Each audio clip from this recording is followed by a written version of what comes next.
Hello students, तो कैसे हैं आप लोग। चलिए आज की इस क्लास में हम एक दूसरे अपकरण की माप के बारे में पढ़ते हैं जिसको बोलते हैं इंटरक्वार्टल रेंज। ये भी एक सरल रेंज है, लेकिन एक क्वेश्चन यहाँ पर थोड़ा सा लंबा ये हो जाता है क्योंकि हमें क्वार्टल निकालना है।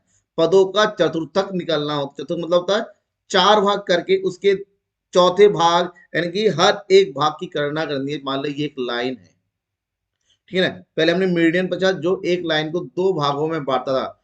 चतुर्थक क्या होता है, किसी भी चीज को चार भागों में बांटता है। इसका मतलब यहाँ पर एक होता है चतुर्थक वन Q1, एक Q2 खुद मीडियन होता है इसलिए Q2 की तो कैलकुलेशन करने की जरूरत नहीं है। एक होता है Q3। Q का मतलब होता है क्वार्टाइल। मतलब क्या होता है, पदों को चार श्रेणियों में बांटा जाता है, चार ग्रुप में बांटा जाता है। Q1 Q2 और Q3 में, जिसके चार भाग होते हैं। जैसे ये भाग एक, दो, तीन और ये चार।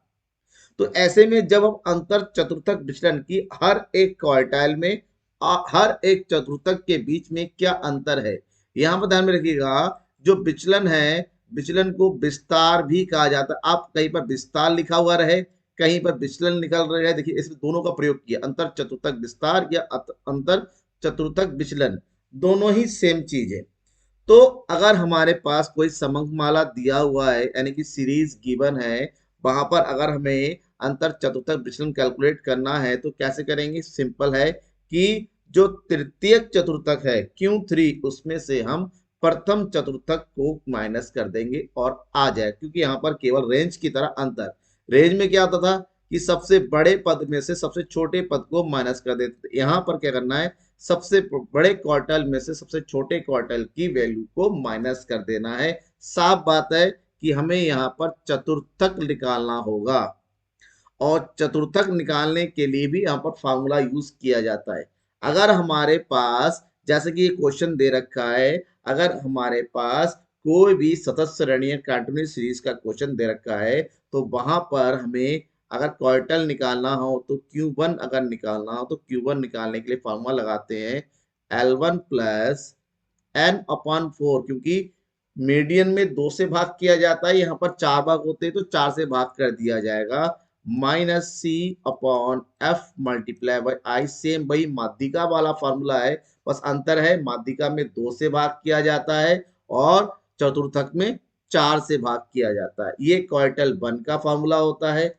वहीं पर क्वार्टल थ्री निकालने के लिए फॉर्मूला लगाते हैं L1 plus 3N/4 minus C/F multiply by, इसका मतलब चतुर्थक सीरीज समूह और चतुर्थक वन वाला, चतुर्थक थ्री वाला हमें निकालना पड़ेगा। क्वेश्चन आपके सामने है। निम्नलिखित में अंतर चतुर्थक विस्तार की गणना कीजिए। 4 से 6, 6 से 8, 8 से 10, 10 10 से 12, 12 से 14 और 14 से 16 दे रखा है। अब इसको सॉल्व करना है। अब हमें अंतर चतुर्थक विचलन निकालने के लिए कैलकुलेशन करनी पड़ेगी Q1 की और Q3 की। और Q1 Q3 दोनों निकालने से पहले यहाँ पर जो हमने क्या किया है, देखिए टेबल में क्युमुलेटिव फ्रीक्वेंसी निकालना पड़ेगा, जिसको बोलते हैं संचय आवृत्ति। और संचय आवर्ती गणना जो दिए गए आवर्ती है उसको आपस में जोड़कर होती है। तो पांच, इसके ऊपर कुछ नहीं है, आपस में जोड़ेंगे। अब सबको आपस क्रॉसपोंडिंग में ऐड करते चलिए। 5 और 8 को जोड़ देंगे 13, 13 और 12 को जोड़ देंगे 25, 25 और 15 को जोड़ देंगे 40, 40 और 5 को जोड़ देंगे 45 और 45 दो को जोड़ेंगे तो ये हो जाएगा। सॉरी, ये 5 नहीं है, यहाँ पर फिर से थोड़ी गलती हो गई। ये 6 है, ठीक है ना। ऊपर देखिए यहाँ पर 6 है, गलत हो गया। तो ये हो जाएगा 40 और 6, 46। और 46 से 2 कितना हो गया, 48। ठीक है, अब इसको, क्या ये कैलकुलेशन सही है, उसके लिए इन सबको आपस में जोड़ना होगा। देखिए 5 8 13, 13 और 2 15, 5 20, 20 से 26 और 2 28 का 8 से 2 2 3 और 1 4 48। इसका मतलब समेशन F बराबर 48, और इसका टोटल भी लास्ट में CF कितना हो गया, 48। जो 48 आया ना, ये हमारे पास क्या है, N है। N बराबर 48, ये N है। इसकी जरूरत हमें प्रथम चतुर्थक और तृतीय चतुर्थक निकालने के लिए जरूरत पड़ेगी। सबसे पहला काम हो गया, जब हम Q1 निकालेंगे। Q1 निकालने के लिए हमें चाहिए Q1 समूह। Q1 समूह, किस समूह में Q1 आ रहा है, उसके लिए हम यूज करेंगे Q1 इक्वल टू N/4। तो ये हो गया 48/4। इसका मतलब 4 एकम 4, 4 दूनी 8, यानी कि 12वां जो पद है वही हमारा Q1 समूह है। तो यहाँ पर देखिए 12वां पद कहाँ पर हो रहा है, 12वां पद इस वाले CF में शामिल है। तो CF 13 में है, जहां जो समूह कौन सा बन रहा है हमारा, 6 से 8 बन रहा है। ठीक है ना, मतलब Q1 समूह 6 से 8 है। अगर Q1 समूह मिल गया तो अकॉर्डिंग टू फार्मूला Q1 का फार्मूला क्या बनता है, L1 प्लस N बटे 4 माइनस C बटे F मल्टीप्लाई बाई I। तो हमें L1 चाहिए, तो इसके अनुसार L1 कितना है, 6। इसी के अनुसार N बटे 4 कितना आया, हमने निकाल लिया, 12। इस ग्रुप का जो फ्रीक्वेंसी होता है 8, ये हमारा F हो गया। इसके क्युमुलेटिव से ठीक ऊपर वाला हमारा C हो गया, और I इसी समूह का बीच का जो अंतर होता है 2 हो गया। इन सबको फार्मूले में रखिए, Q1 इक्वल टू 6/12 माइनस 5 बटे F कितना है 8 मल्टीप्लाई बाई 2। ये हो गया 2 एकम 2, 2 चौके 8। तो Q1 बराबर हो गया 6 प्लस 12 में से 5 गया 7/4। अब हमें क्या करना है ना, Q1 निकालने के लिए 7 को 4 से भाग करना होगा।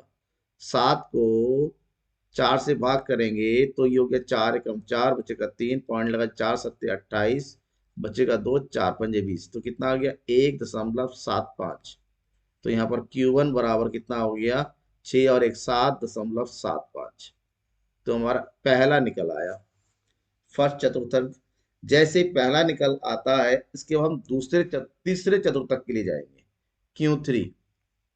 तो यहाँ पर भी हमें सबसे पहला चाहिए Q3 समूह, और Q3 समूह निकालने के लिए हम यूज करेंगे Q3 बराबर 3n/4। तो ये होगा 3n कितना था 48/4, ये हो जाएगा 4 एकम 4, 4 दूनी 8। इसका मतलब 12 36वां पद में हमारे पास Q3 होगा। तो यहाँ पर देखिए 36वां पद किसमें है, 36वां पद CF किसमें है, ढूंढिए। 36वां पद इस वाले CF में शामिल होगा, ये 10 से 12 वाले ग्रुप में। ठीक है, CF 40 में है, जहां पद समूह कौन सा है, 10 से 12 है। इस प्रकार से अगर Q3 का फॉर्मूला देखेंगे, L1 plus 3n/4 minus C बट्टे F मल्टीप्लाई बाय I है। तो हमें क्या क्या चाहिए, हमें वो सब कुछ चाहिए जो फार्मूले में है, दैट इज L1। L1 सबसे लोएस्ट वाला होता है, कि 10। ठीक है, हमें चाहिए 3n/4, वो ऑलरेडी कैलकुलेट कर लिया हमने, कितना 36। हमें चाहिए C, जो भी पद समूह निकाला है, फ्रीक्वेंसी कितना 40 से ठीक ऊपर वाला कितना है 25, ये हो गया 25। और फ्रीक्वेंसी इसी ग्रुप का जो हमने पद समूह निकाला है कितना 15 हो गया हमारे पास F।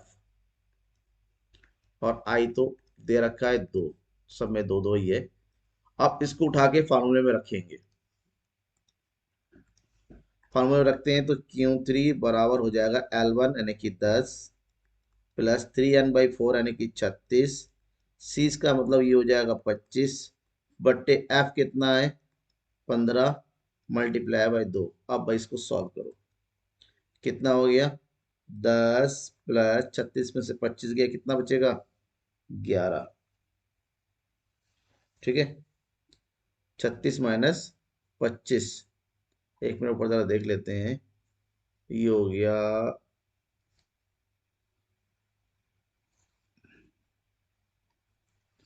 हाँ ठीक है, सब कुछ सही है। ये हो जाएगा 11/15, और यहाँ पर आई कितना लग गया, आई हो गया 2। ठीक है, कितना हो गया 2, 10 से 12। जब आई 2 है तो कैसे निकालेंगे, ये हो जाएगा 10 प्लस 22/15। तो 22/15 कितना हो गया, ये कैलकुलेट 15 से 22 को भाग कर देंगे, 15 से करेंगे 22 को भाग, ये हो जाएगा 15 एकम 15, 22 में से 15 गया 7, पॉइंट लगाया, जीरो बढ़ाया। तो ये 15 चौके 60, 10 हो गया, 0.0, 15 छक्का 90। अब ऐसा ही आता जा चला जाएगा। तो अब राउंड अप कर देंगे, ये हो जाएगा 1.47, तो ये हो गया बराबर 10 प्लस 1.47, इसका मतलब ये हो गया 11.47। ये हमारे पास Q3 भी आ गया।